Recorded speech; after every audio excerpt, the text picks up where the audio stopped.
If, like me, you often find yourself metaphorically ensnared by the esoteric prison of modern civilization, wherein your every fibre of being is abstracted and dehumanized for abuse by powers far beyond your comprehension, you'll know that the only solace is to adopt the fetal position in a cool, mildly damp and very claustrophobic space.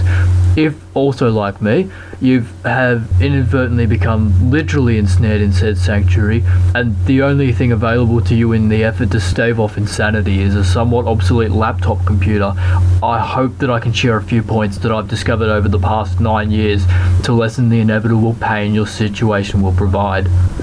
So, we have top 2 games for people trapped in a cupboard.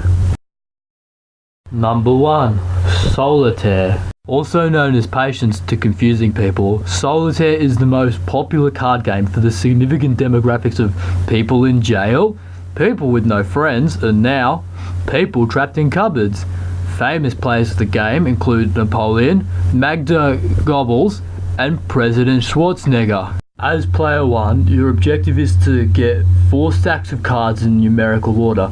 The process by which you do this is convoluted and obtuse, and because the only people playing the game are alone and have nobody adjudicating the gameplay, you might as well just put them in order however you want, and then jerk off. Personally, I didn't find the gameplay that enjoyable. Which brings me to my next game. Number 2, Half-Life 3.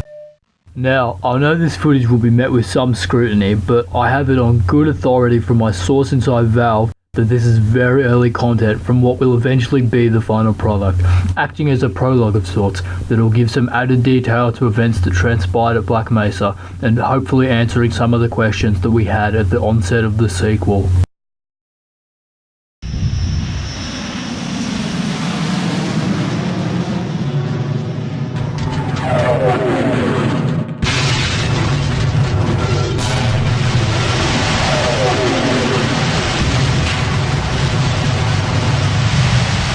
I could discuss the technological quantum leap involving state-of-the-art facial animation integrated into this now primitive engine, or the breathtaking plot development involving the G-Man and the Kennedy assassination, but what you all really want to know is, what makes it a good game for people trapped in cupboards?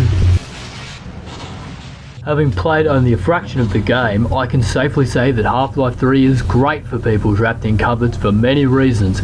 Number 1. It's a single player game. Number 2, it has wide open space simulation.